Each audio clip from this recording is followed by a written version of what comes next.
Hello, today we're going to be reading The Rooster Can't Cock-a-doodle-doo by Karen Rosticker Gruber, pictures by Paul Ratz.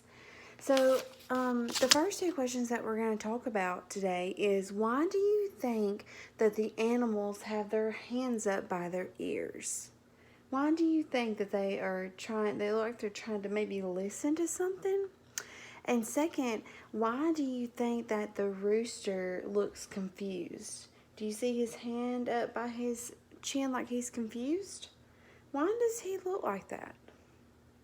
So, let's start. Rooster can't cock-a-doodle-doo.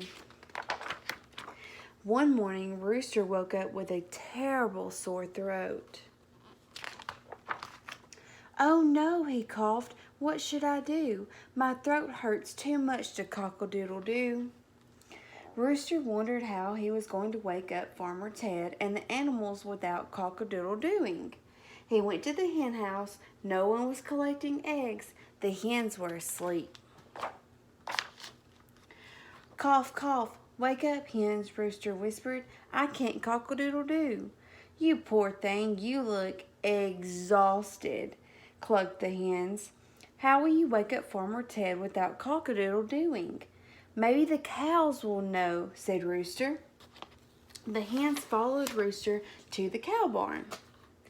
Okay, have you ever had an important job in your family? And maybe a responsibility? Maybe you have to take the garbage out. Maybe you have to empty the dishwasher. It sounds like Mr. Rooster has an important job to do. Let's keep reading. No one was getting milked. The cows were asleep. "Cough, cough, cluck, cluck. Wake up, cows," they said. "Rooster can't cock-a-doodle-doo." "Oh my, how utterly frustrating," mooed the cows. "How will you wake up Farmer Ted without cock-a-doodle-dooing?" "Maybe the sheep will know," said Rooster. The hens and cows followed Rooster to the sheep pasture. No one was getting sheared. The sheep were asleep. It seems that everywhere that Rooster and the animals go, nothing's happening. So why do you think that nothing's happening?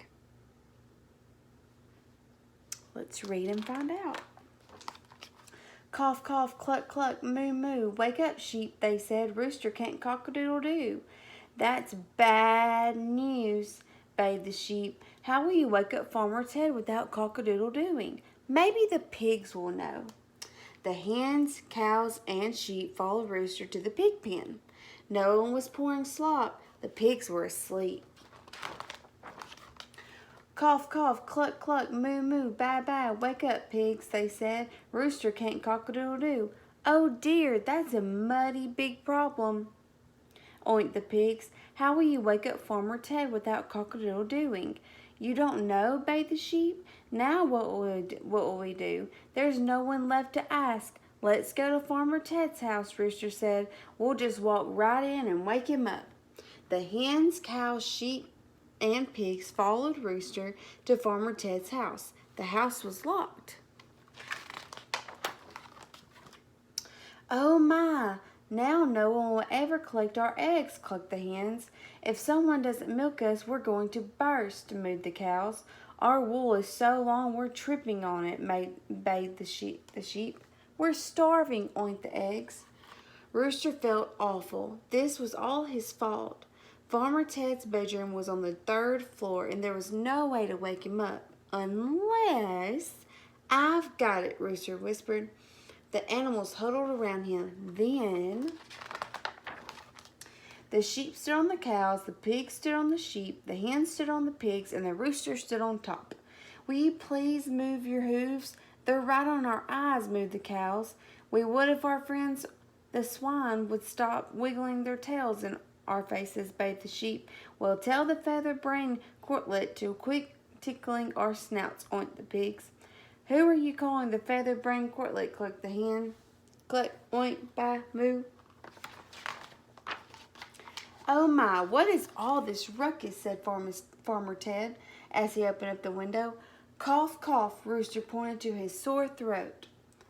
Farmer Ted squinted at the sun. It's getting late, he said, putting on his overalls. I have to finish all the chores before the sun sets, or I won't be able to see what I'm doing. He warmed up some tea with honey for Rooster and carried him to the chair by the pond. Then he quickly set out to work. The animals watched Farmer Ted. He's never going to finish the chores before sunset, clucked the hens. Probably not, bayed the sheep. We've got to help him before our milk curdles, mooed the cows. We've got an idea, oinked the pigs. The animals huddled together. Then they helped Farmer Ted collect the eggs, milk the cows, shear the sheep, and pour the slop. The sun set. After their busy day, the animals and Farmer Ted were ready for bed. Rooster had rested all day on the chair by Farmer Ted's pond. His throat was nice and warm from the tea he sipped, and his feet even had a slight tan. He felt much better. Thank you for all your help today. Cock-a-doodle-doo, he crowed with all his might. Glad to help. Just please pipe down, clucked the hens. We're trying to get some sleep, mooed the cows. Give it a rest, bayed the sheep. Save it for the morning, oinked the pigs. And that's exactly what Rooster did. Okay. Has there ever been a time in your life that you couldn't help around your house or your family when they needed help? If so, what happened? Helping one another is very important. What do you think would have happened if none of the animals would have helped Farmer Ted with the chores?